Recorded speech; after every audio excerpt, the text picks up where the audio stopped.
In this session, we're going to be focusing on the patient side of the practice, essentially. We're going to talk some about consumerism. We'll talk some about marketing, both internal and external marketing, and attracting patients to the practice. So I guess we'll just start off by defining consumerism in the dental field. Yeah, I think everybody knows, like, consumers buy something, but actually consumerism isn't in the dictionary. But the definition that I put to it is really, the best I can think of is trying to give patients what they want, when they want it, at a price they can afford. Now, let me take just a moment and break that down just a bit. When you give patients what they want, there's always going to be a mistake thinking that what you like to do or what you have to sell is what that consumer wants to buy. And because consumers have become more educated, they tend to have a phantom list of things they want and what really impresses them and what inspires them, and they vote with their feet and their wallets too. They, if you keep seeing the back of their heads, you're doing something wrong. If they always want a second opinion, you're doing something wrong. And so it's pretty easy to tell whether or not you are, we always like to talk about donor and recipient practices sometimes. I had we're actually filming this in the town where my main practice was. And my best referral source, other than patients that love me, were two general practitioners and orthodontists down the same street. And their dentistry was good. They were nice people. Their offices looked nice. The problem was they were donor practices. The patients they saw tend to gravitate to our practices, and then they stayed with us. So that somehow there was something about that practice the consumer did not like, or maybe like is too strong a word, but something, it just didn't gel with them. Maybe it didn't smell like, maybe the landscaping was not just right. Maybe someone forgot their name or kept them waiting or hurt them or... No parking. Yeah, whatever it might have been. Okay, so, consumerism, giving people what they want. And so I think the wrong person to ask oftentimes is the doctor or staff. We've gotten so close to dentistry, we don't really understand what consumers want. And again, they want good parking. They want flexible things. They want you to be a network. They want the whole family to be able to come to your practice. Your practice, your building itself doesn't have to be brand new, but it certainly has to be neat, tidy, no spots on the carpet, doesn't smell weird. In fact, 92% of all appointments are made by females, so forget the male consumer. We just talk about female consumers, okay? 92% of the appointments are going to be made by females. So what they want. The second issue was when they want it. We're a small consumer-driven business, but we're also a service business. So oftentimes when we market, we find that what we are pushing in front of this potential client isn't what they want at the moment. Okay, so a service-driven industry like this is tough. And so when they want it, we like to call consumer hours. But they really, when we start talking about scheduling, we talk about marketing, we talk about, kind of the matrix we create as a business model. We talk about peak demand times. And any of your front desk, when they look at a schedule on your computer, will find that it's easier to fill the day early in the day, late in the day, and any Saturday. Those are peak demand times. If you work Monday through Friday, there are 10 of them. If you work Saturday, all day is a peak demand time. And so when they want it are these peak demand times. And so it's incredibly important to understand how valuable and how you need to guard those hours for your new patients. The people that come to you already love you. They're more likely to accept hours that are not 7 to 9, 3 to 5 or 6. The acronym TLC, right? Yeah. Tender loving care, which is good, but you can kind of put a different twist on that and call it think like the consumer. Yeah. And I think that's what many dental professionals fail to do. Just as a quick example, it's very rare that anyone that works in the dental office, the dentist, the front desk, right, the assistants, the hygienist, anybody comes and goes from the front door. So, maybe it's been years since the glass on the front door was cleaned. Maybe the doorknob's loose and rattles. Who knows what's going on out there. Same tends to be true for the patient bathroom. Most practices have a separate bathroom in the back that the doctor right, and the staff use, and nobody ever goes in the patient right, bathroom or even in the reception area.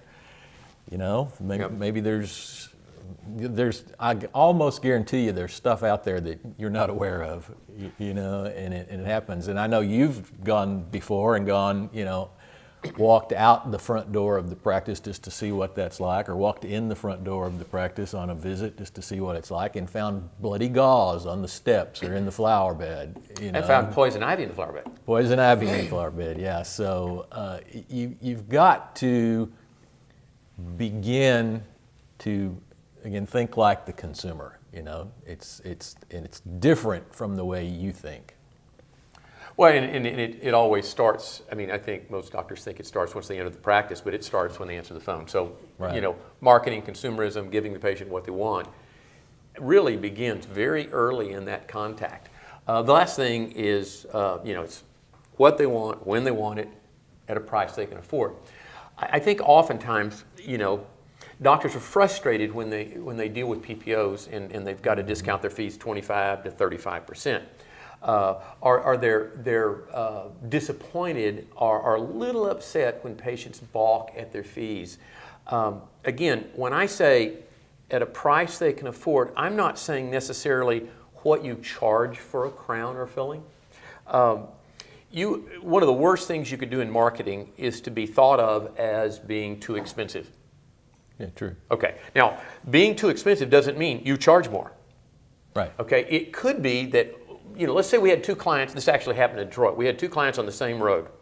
Now they were 4 or 5 miles apart, but literally in the same location. Mm-hmm. And one of them called me and he said, Mike, I think I need to raise my crown fee to, I think it was $1,000, he wanted to do it to $1,400. He said, the guy down the street here is charging that much. We got on the phone and just asked how much a crown would cost. And I said, how many crowns did you do last month at this $1,000 level? And it was like, he goes, 70. And I said, well, who did you call? And he told me, and I said, I actually know that is true. That's what he charges. But I also know he only did 8 crowns. Okay, it's you look at this, what they can afford might mean, the facts are, you can't afford the dentistry that you sell.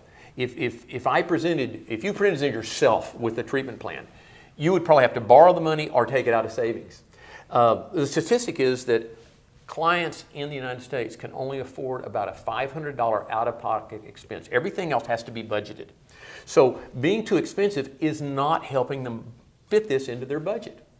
It might mean only having one outside lending institution, or not being able to phase treat it, mm-hmm. or not doing, if you actually just started with what the patient wanted to do first, mm-hmm. Wow, they can always afford that. Okay, so again, it's what they want, when they want it, at a price they can afford. And that, what you mentioned, finding a starting point, I think another aspect of that goes unaddressed in many instances is that you, on the patient's first visit, okay, you want to be careful not to overwhelm them. And that can be by using terminology that they don't understand.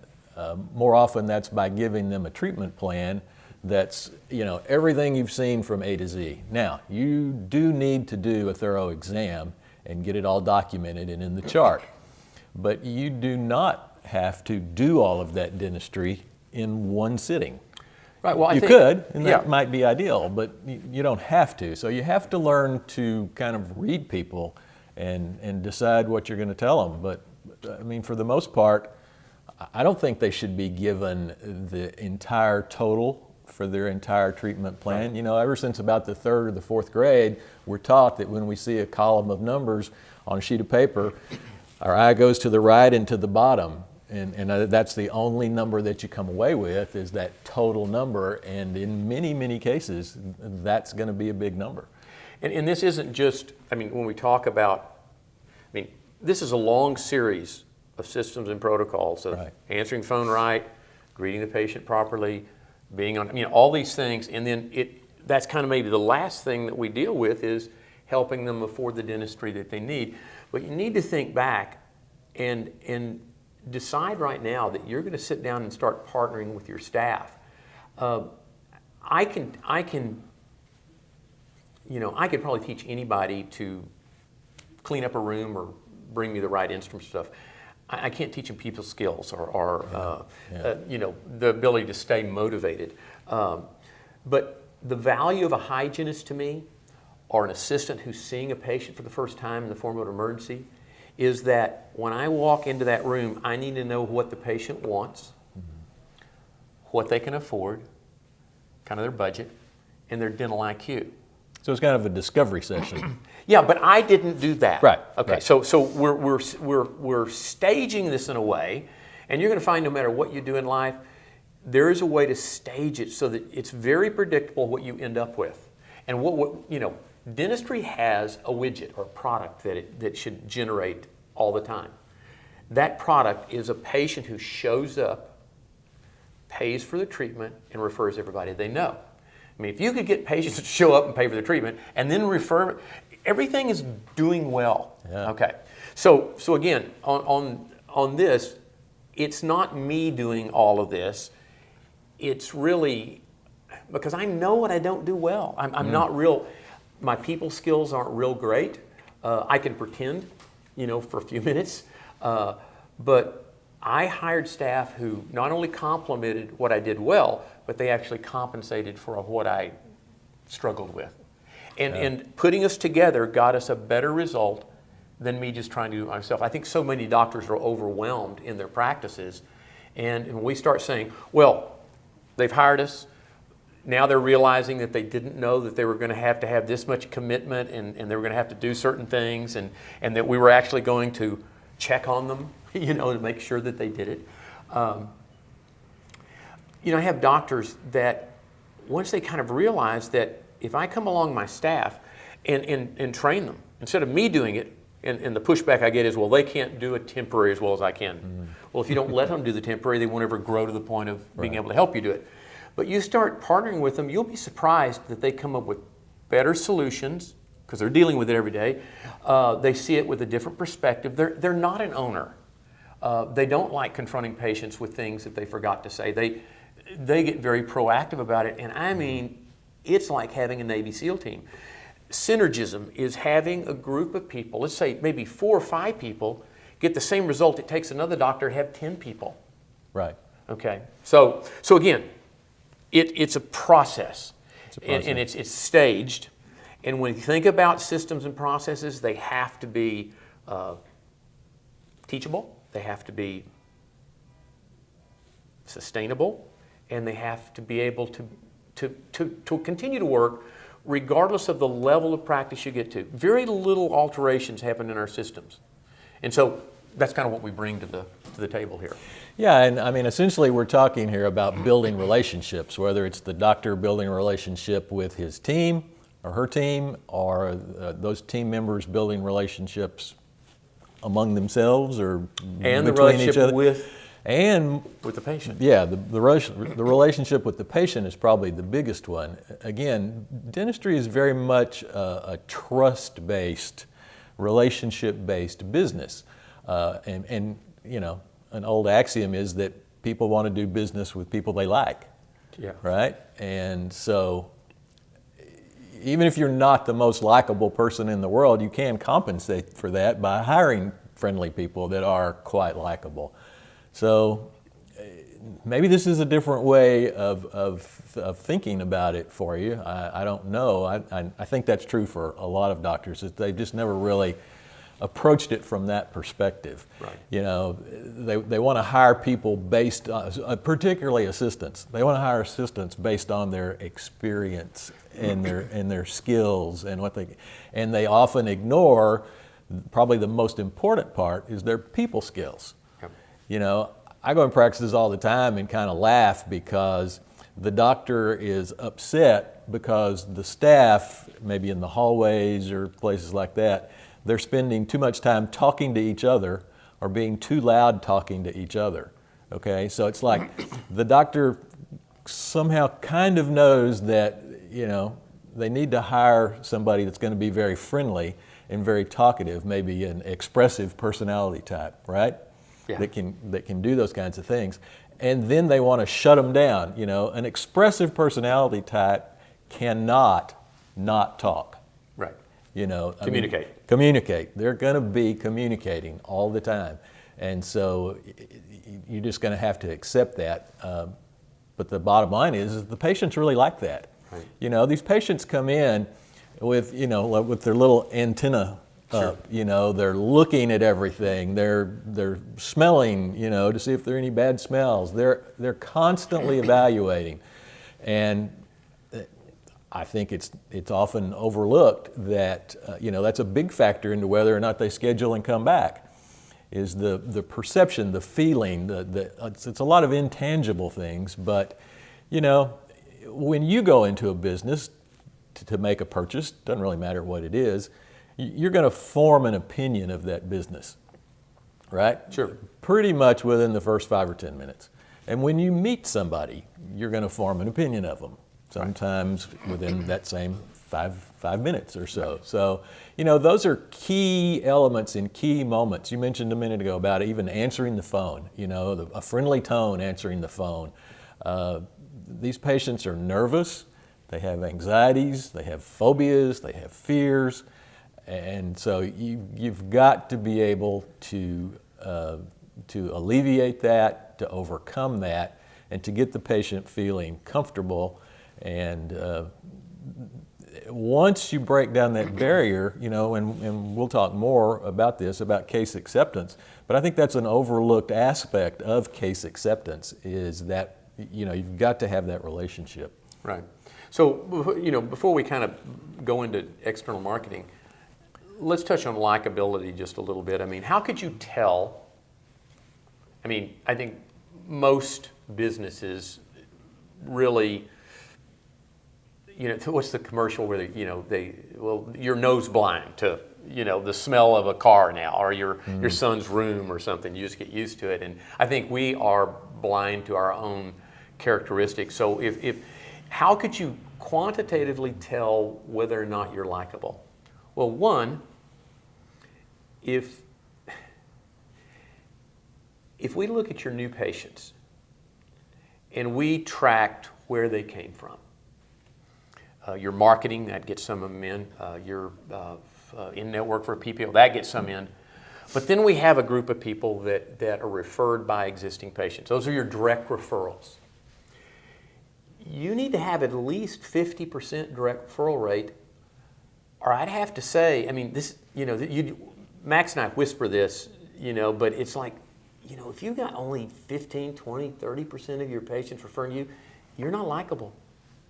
Yeah, and you know, another thing along those same lines, the way the patients look at the practice is if they see different people there every time they come in. You know, if your staff is like a revolving door, if you've always That's a good point. If you've always got new people, that's what does that say to the patient? That's an indication that the doctor is the north end of a southbound horse. Exactly. That he's very difficult, or she's very difficult to work for, and this isn't a good place to work. Yeah.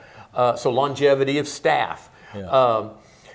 You know, not having consistent growth means you're not likable. I think again, this is kind of philosophical, but I think we select dentists for dental schools for the wrong reasons.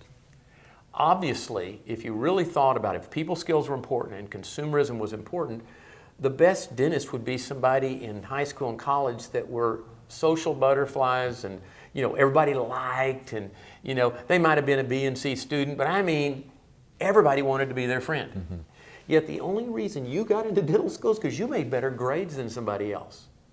So it minimizes the playing field for having that type of person to get into dental school. It's a rarity to have somebody that gets out of dental schools and has kind of a business acumen. They're great people skills. They're very self-motivated. They select the right location. They want to get out of debt and they want to help and serve people. You don't see that very often with the dentists we work for. Maybe that's just the people that call us. But I think it's very common to see a lot of doctors that struggle and think, oh, I'm a bad person. No, you're not. Yeah.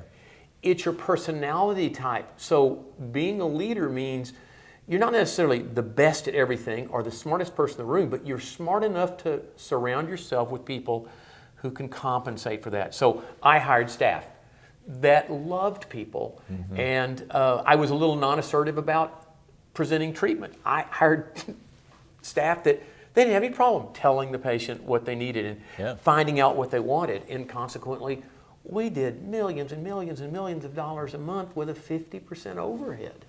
And staff, average stay of staff in my practice was 14.7 years. And that's even in the light of hiring new doctors that were associates, became partners, and we hired younger staff. Okay, so it's everything. And so when people walk into your office, are you likable and are you marketable? Now, external marketing is interesting. In 1975, it was illegal at the first of the year for attorneys or healthcare providers to market. And the Supreme Court ruled that we could market. And we started down that road. About the same time, we had indemnity insurance. We had no PPOs, HMOs. And that started to change. So fast forward like 20 years, then marketing was very common. But I remember running one ad in a penny saver in 1975 and getting 200 or 300 new patients off of it. Now, fast forward to today. Yeah.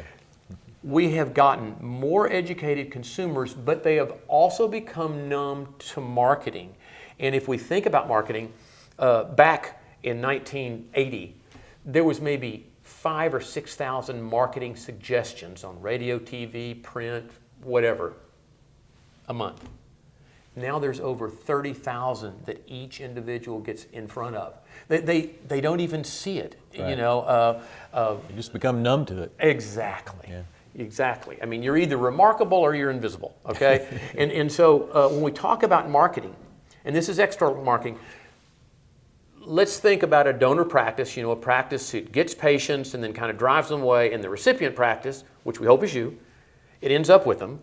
People just gravitate to your practice because they like you. We think about external marketing.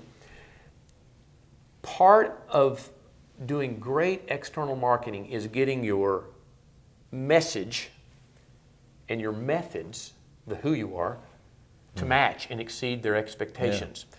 The problem is marketing always works, it always will work, it just doesn't work as easily or as well as it used to. So it's become more sophisticated, it takes experts in the field to do that. But I think even the experts in the field, because they think, when I told you should not think the consumer wants to buy what you have to sell, we have marketing people who sell pay-per-click ads. They sell website design. They sell, you know, SEO. They sell print marketing. They sell billboards, TV, radio, whatever it is. They don't understand the dental practice individually. They don't have the depth of knowledge. One thing they have to sell isn't the only thing you should do. Right. But the first thing in external marketing is deciding what you're going to spend on doing this. And I think for most practices it should be what, 3 to 5%? Yeah, 3 to 5%. But it is important to have that budget. Yes. You know, Yeah. and then it's to allocate that budget wisely. Absolutely. You know, in the things that get the biggest bang for your buck. In your external marketing, what you always want to know is what your ROI is, return on investment. If you spend $1,000 on postcards, you would like to get a return on that of probably $4,000 in extra production. Again, as a minimum, a 4-to-1 return on investment. Very, very few dental practices measure that at all. You know, and the things that get a return on investment lower than that, you just need to simply drop those things or perhaps change it somehow. Right. But that's how you make that decision on whether to change it, whether to scrap it and move on to something else, or, you know, if you've got 3 different things going and one of them's not doing well, then you just put more money in the other 2 if Right. they're doing well. So. Right. Right. You know, it's interesting when you talk about external marketing, there probably is a layering effect. Oh, absolutely. I mean, you know, that, you know, we have to have a budget. It's 3 to 5% of your collections. If it's a startup practice, it's probably going to be $50,000 or $60,000 in the first 7 or 8 months. Yeah. So if you're a young dentist or you're starting a satellite office or something, it's because you don't have the production to bracket what you spend on it. You've got to dedicate a certain amount of money to do it. And you don't have any referral sources Right. when you're brand new. Exactly. No reputation. They're No not going to find reputation. you. Okay. So external marketing is staged in such a way that we have to come up with a practice name that appeals to the ear and eye of a female. Okay. 92% of all appointments are made by females. Okay. We have to come up with a logo that appeals to a female eye. And 2, I think this is important. I mean, I did a lot of billboard advertising, did print advertising, a lot of electronic advertising, but again, no matter what the media, really the standard is pretty much the same. If I'm driving past a billboard at 70 miles an hour and there's more than about 9 words on that billboard, Right. or if the logo doesn't mean dentist, I mean, if I have to look at it and go, is that an architect or is that you know, I can't tell what that is, you know, that's not good. So if you embark on this, make sure your domain name, you know, the logo that you've created around it is great. But the next thing is going to be your reputation. Reputations certainly would be nice if you were just an awesome practice and they just organically grew. But this is like growing an orchid or something that's rare, and the soil has to be right, and it's got to be watered just right, and the light has to be just right. So every patient that's going to come to you, whether they're referred by, say, Max, you referred somebody to me, they're still going to go online and look at reputation first. Not your website, but reputation. Reviews for Michael Abernathy, DDS. And if you don't have, and I would hazard a guess, it needs to be well over 100 reviews. I mean, it's getting to be where 10, 15, 20 isn't enough. And then if you do an organic search for your practice, and this would be great for anybody listening to this to do, just go type in reviews for, not Google reviews for, but just reviews for your name. Now, what's going to pop up, there'll be a couple of organic ads on top that people have paid for, but when it actually gets to your name, whatever is listed there, if Yelp is first, if Health Grades is first, Dr. Oogle, you know, Rate MDs, Google, Facebook, whatever it is, whatever order they're in, is the order that people and consumers in your areas are actually utilizing that type of review sites. Right. And so if Yelp is first and you've only got 1 review, that's a problem. And so I think most of us, they say in an average funeral, there are 200 people. Okay. Now, that might mean, you know, your mother and your 15 cousins and 30 other. Okay. But you've got friends that And they're friends. Yeah. Not your friends. But they could push those reviews. Right. I mean, and they just need to be from a different IP address. And so staging external marketing would be, are you likable? Yep. The name, the logo, you know, reputation, then comes signage. And I don't want to spend a bunch of time on listing this because actually I wrote a book on this. So It is important, though, to realize that you're going to have to really ask people to do this. Yes. You know, you can't just assume that they're going to go off and give you a review. Unless something went horribly wrong or you kept them waiting for 45 minutes. Yeah, they're real good at that. They're definitely going to go and write a review, and it's not going to be pretty. And, you know, that's another part of practice today that you have to be keenly aware of. You know, I mean, you're being judged all the time. Right. Everything about the practice is being judged, and a lot of that ends up online. And some of it has no merit. I mean, you can just have somebody consider that there are weird people out there. I mean, you're a weird doctor, there are weird patients, and they can just go off into left field and anybody can write a review. Point in fact, I was, a rumor started in McKinney that I had AIDS in 1991 when AIDS was, you know. As it turned out, I didn't. And I spent $50,000 on an ad in a newspaper, full page. It cost a lot of money to do that with my blood test and everything else. Guess who started the rumor? Another dentist in town. Okay, anybody can write a review in the digital age. It's easier and you can be invisible when you do it, and you know. So again, reputation management is huge. And I would say a majority of doctors, I say, well, how many reviews do you have on? Right. And they don't know. Or have you read the reviews on health grades? I mean, from that, I would think that you've probably murdered somebody, molested somebody, you know, whatever. It's bad. And they have to be fresh. Yes. You know, Yep. I mean, I look at them all the time, and the reviews are from 2008. Right. You know, 2010. Right. And people just don't care about that. They want to know what happened yesterday. Right. Last week. You know, so you have to consistently do this, you know. And that's the thing, you know, we talk a lot about systems. That's the key to a good system is it consistent? Yeah. Does it deliver a consistent result? And that's very much what you want in marketing. And two, because consumers are educating themselves and things are changing at a rapid pace, you have to be engaged in embracing that change and adapting to your environment while kind of guarding the core things in your practice. I mean, core things would be, I'm there to serve the patient. I'll never lie to them. I won't try to sell them things that they don't need, and the caring, compassionate side of that. But again, your message has to change a little bit to make sure you're still engaging your audience. Now, your audience, okay, external marketing, is your demographics. I mean, anybody can go look on a computer at a website that talks about demographics. Again, income is important. But I think most doctors misunderstand marketing a little way. I think if they had their ways, they would move to a location where average income was $200,000, okay, instead of like $45,000 to $65,000. I mean, the national average for a family is around 50. With dual income families, if it's single income, it's around 41. But you get below that, they can't really afford the dentistry that you want to do. If they get above 75, 80, 90,000, I mean, think about somebody that has over $100,000 worth of income.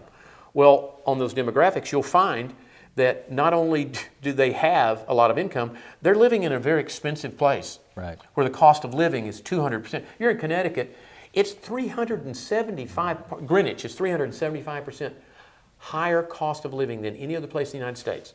Wow. Okay, so no matter what your income is, Right. okay, you're not going to have the difference. But if you did have $100,000, we look down, you're going to live in a nice house, so your mortgage to income ratio is a little bit higher. We look down at your education. All of a sudden, you start noticing that every time we have a real high income level, we generally have in the top 10% of college-educated people or professionals. Now, what do college-educated people and professionals do? They always go to a dentist. They've always gone to a dentist. They've always brushed and flossed. And what they don't need is anything you have to sell. I mean, a comprehensive dentistry to some of those people is going to be a bleaching tray and a cleaning. So sometimes being in an area that is not quite as foo-foo-y as others can work in your favor. Age is huge. What if the average age was 30? What does somebody that 30 need from a dentist? A cleaning, maybe. They haven't been around long enough to mess everything up. Right. What's someone that's 35 need? Well, they're going to have kids, so they're going to want a place to take their kids. They're going to want dentistry for the whole family. Their budget may be a little tighter right now. They're young, young growing family.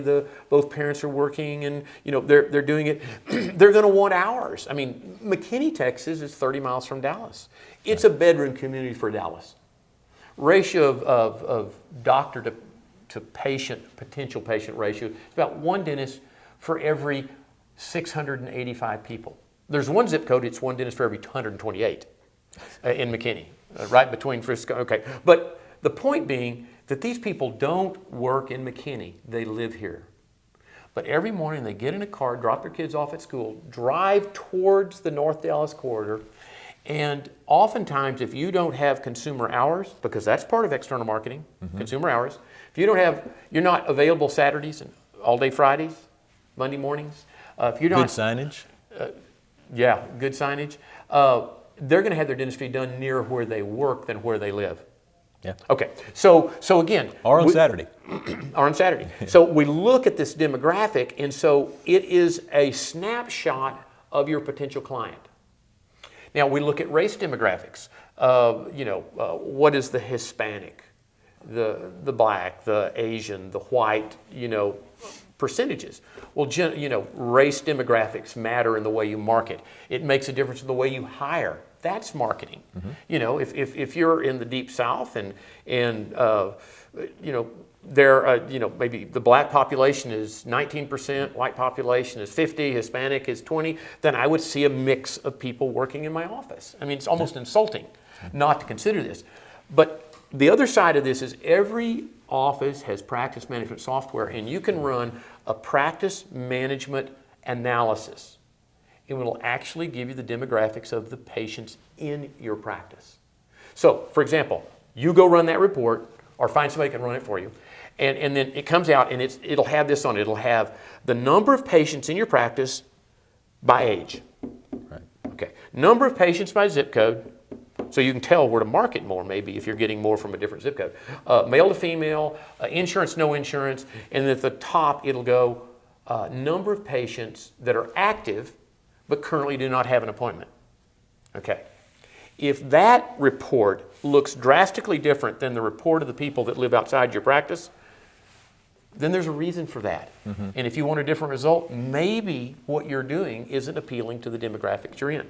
Okay, so marketing. So you mentioned signage. That would be, signage. We're going to put the logo, we're going to put the name on there. And again, picking a location is huge, because if you don't have a location where you have the advantage of having an LED sign or a large presence or traffic. Okay, for example, I have doctors say, well, where's your office? It's such and such, suite 304. Right. Okay, and so I go on Google Earth and look. Okay, there's no signage outside. Okay, so you're not going to need to drive by, no natural marketing. They're in a professional building with, 30 other dentists? That you walk down a hallway that doesn't allow windows on the hallway, mm-hmm. and there's a brown door. And so we said 3 to 5% on external marketing. I'm just telling doctors, if you're starting a practice, okay, come up with 50 or 60,000 and the 3 or 5%. If you live in a professional building, I don't care if you've been there 20 years, you're going to need to add maybe 5,000 to your budget. 4 or 5% plus, least. just and 5,000 at least, just to compensate for a horrible location. Yeah. And so again, signage, and then working on new residents and becoming involved in the community. I see doctors make the mistake. They go, well, yeah, I have a practice here, but I live 20 miles over here. I'm sorry, it doesn't work. Even in a large city, your community is about 4 or 5 miles around that office. That's right. And, in many, many years of doing this now, it never fails to be true that if you graph your number of new patients by month, right. Okay, if that number is rising, the production and the collection number graphs will be rising right along with those, okay? The new patient numbers are trending up, the production numbers will be trending up, and the collection numbers will be trending up. It just happens. If they're flat, if you've had 27 new patients per month for the last 27 months, pretty much guaranteed that your production and collection numbers are also going to be relatively flat. Right. With the exception of, were you able to raise your fees any? That's going to be the only difference. Right. Or work more hours, which most people don't seem to like to do. And of course, very obvious, if your new patient numbers are declining, then you're going to find your production and collection numbers declining. It's just, after probably the second or third year into doing this, when I discovered that, it was an aha moment. That number is key. So whatever you need to do to increase that number, nothing but good will come from that. So let's talk about referrals. Well, we mentioned it a little bit, and that is that likability factor a little bit, and I can think of some exceptions, but very few. that referrals are not, I mean, they really are the measure of the excellence of your practice based on a consumer perception. Okay, now you may not think, or you may think your practice is excellent. My crown margins are perfect. My whatever it is, we have a 3D cone beam. We've got this or we've got that, and we practice this level, and buying shiny objects will not in itself grow a practice. So referrals are incredibly important and are the best reflection. If I could look at one number in your practice that would tell me more about your practice than anything else, would be that percentage of direct referrals. Now, this kind of brings up, the likability kind of brings up the expectations of doctors. And we weren't probably going to talk about this, but expectations, you mentioned postcards, or you mentioned, I think oftentimes in external marketing, and especially in direct referrals, we need to kind of retune your deserve meter and kind of give you a more realistic expectation of what you should expect in these categories. If I sent out a bunch of postcards, if I sent out maybe 200, you might get 1.5 calls out of 200 postcards. Yeah. Okay, and then out of the 1.5, is your staff person going to mess this up and not convert them to an appointment? Or you get in there and they've actually made an appointment, and then are you going to have the ability to convert that person who reacted, called, made the appointment, they showed up, to say yes in a case acceptance? And then can you be likable on this phantom list that they're checking as you execute the plan and you finish their treatment, and then do they come back? Okay, referrals are a never-ending deal, and it never alters. It's always going to be the best measurement of whether you have arrived.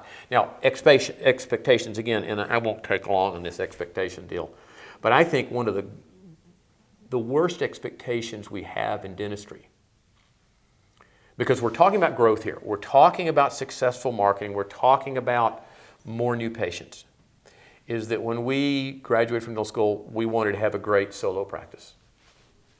I did. Okay. Sure. Now, we start down that road. We make some mistakes. We read books. We go to seminars. We hire consultants. I find mentors. You copy people that are already doing what you think you want to do. And if you do that well and it translates with the consumer, your practice begins to grow. I think as long as you hold the idea that success in dentistry is a solo practice, you're limiting yourself. It's like if you and I were running and our goal was to run and not stop until we passed that telephone pole down there about a mile away, we might start pacing ourselves and we get a little competitive and we're trying to run with each other. But as we get closer to the pole, we start slowing down because we're going to make the goal. We're going to make the pole. Right. Okay. See, the mistake in solo practices is that I had really large practice, 50% overhead, 250 new patients a month. I never wanted any of those things. What I wanted was to serve the patient. And I started out doing the best dentistry I could do, and I got better at doing dentistry. I started out trying to serve the patients, and as I learned what the consumer wanted, I got better at that. And then I brought people around me, and I made mistakes in hiring, and then I got better at that.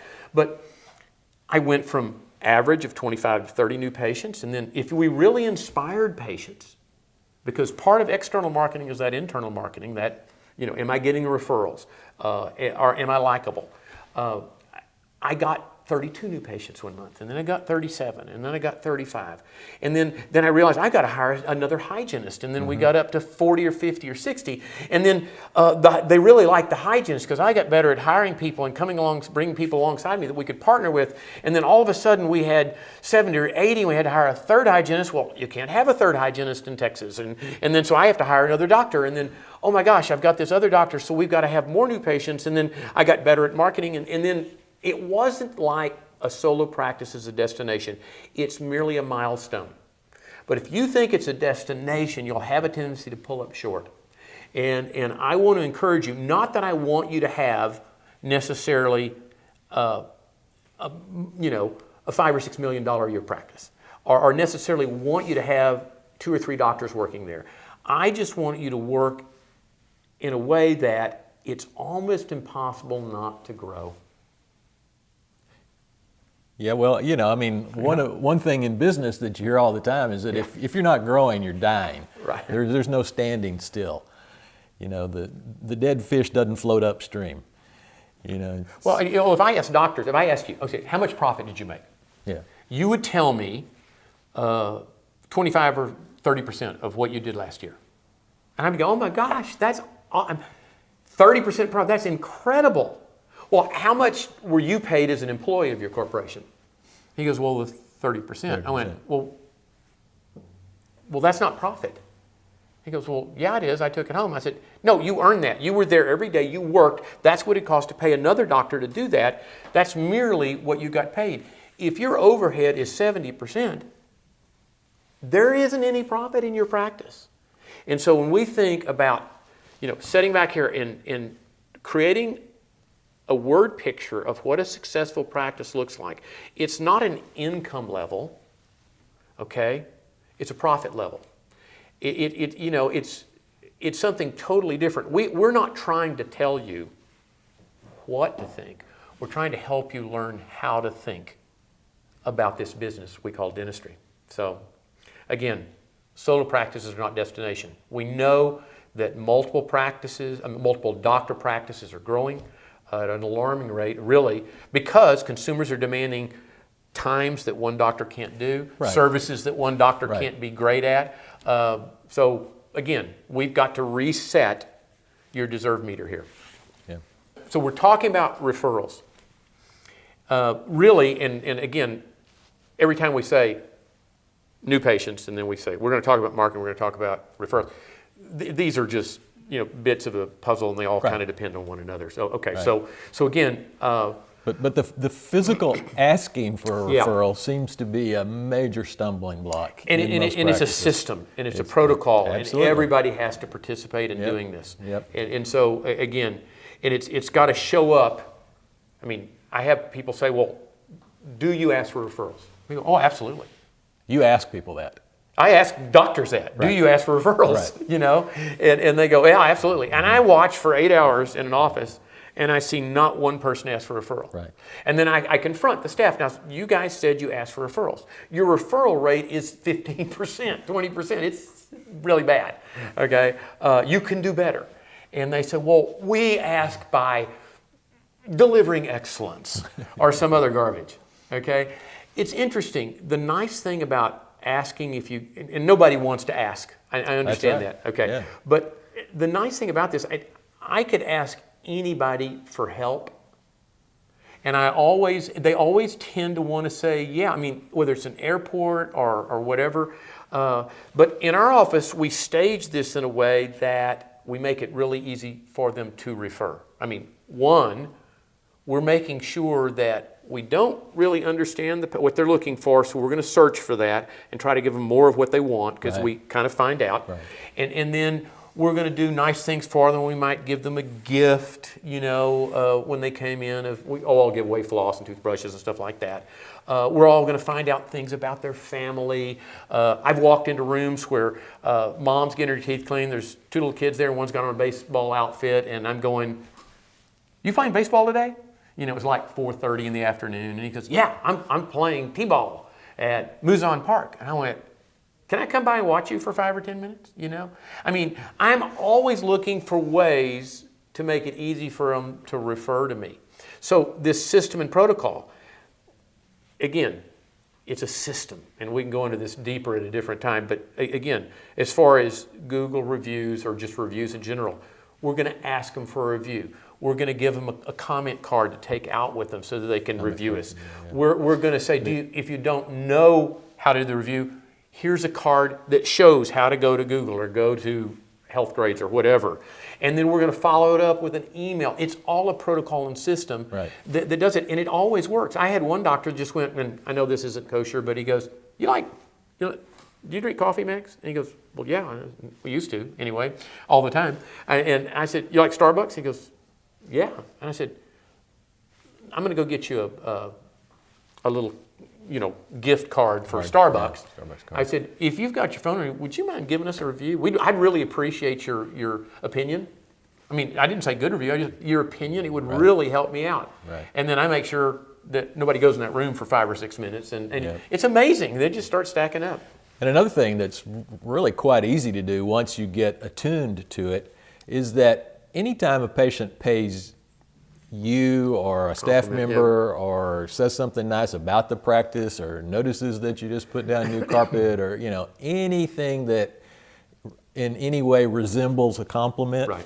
that you should just see that as the open door. That's your open door to ask them for a referral or to ask them to write they're a saying, review. please ask me to refer you because I really like you. And if you're not getting any compliments, that's a different problem. Okay, because you should be getting some compliments. If you've got that patient in that you can just sense they're very nervous and very upset, and then the procedure goes really well, and you get a really good result, even if they don't say anything, I think it's perfectly all okay to say, now that wasn't nearly as bad as you thought it was it, Mike? Yeah, right. And then they'll open up a little bit, and say, no, it wasn't bad. And You were awesome. And then you say, Yeah. man, you just need to tell everybody Yeah. what a great experience it was and how great it is. I here. even took the time to write a note to every patient I stuck with a needle. I mean, doctors go, no, you didn't. Yes, I did. Yeah. Okay, I You just did. kept a card. It was from Abbott Cards. It just said terrific patient. And it would say, basically, hey, you were awesome today. If you need anything, just give me a call. Here's my cell number. Hey, and send me 2 more patients just like you. And a lot of times I would joke. I said, look, hey, send me 2 more patients just like you. I don't want your bad friends. I want patients that are good like you are, and just kind of joke about it. And then they walk out with a comment card and stuff. So I can't remember the doctor's name now. I remember that he was in Montreal. And, at the end of an appointment, as he was finishing up, he would kind of pat on the patient and say, today you were great, I was great, everything's great. everything's great. Everything's great.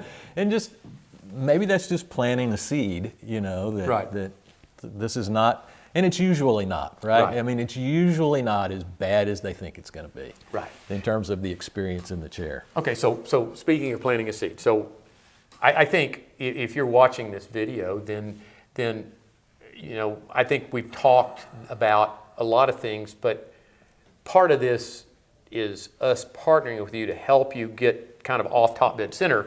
But part of this is for you to sit down and do kind of some annual planning. Mm-hmm. Now, basically in my office, when you walked in the back door, there was the staff area. On a wall, like 8x6 cork board was up there, and in the center of it was a year at a glance kind of deal at every month. On that year at a glance, we had marked in permanent markers, Christmas, 4th of July, Memorial Day, days we weren't working. Right. Okay. Secondly, we had, if someone was taking a vacation, when we put their Right. names, they're going to be gone.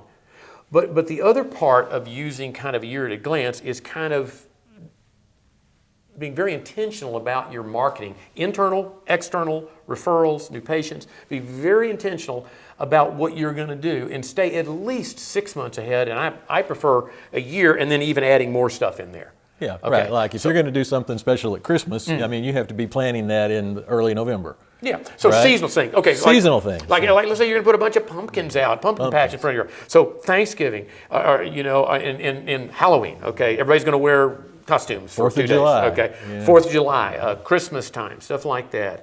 Happy Hanukkah, whatever it is. Okay, Yep. we're going to put that in there. There might be every month we may be doing a newsletter. Right. Okay, so there's in the process of doing newsletters, there's a certain deadline for what you want to put in it. Right. When it has to go to a printer or to the marketing company that's going to send it out. And so that's on there, and we follow that. There might be 1 or 2 things that we do every year that are above and beyond, some big event. Like, I even one time found out the Lions Club was bringing a circus in.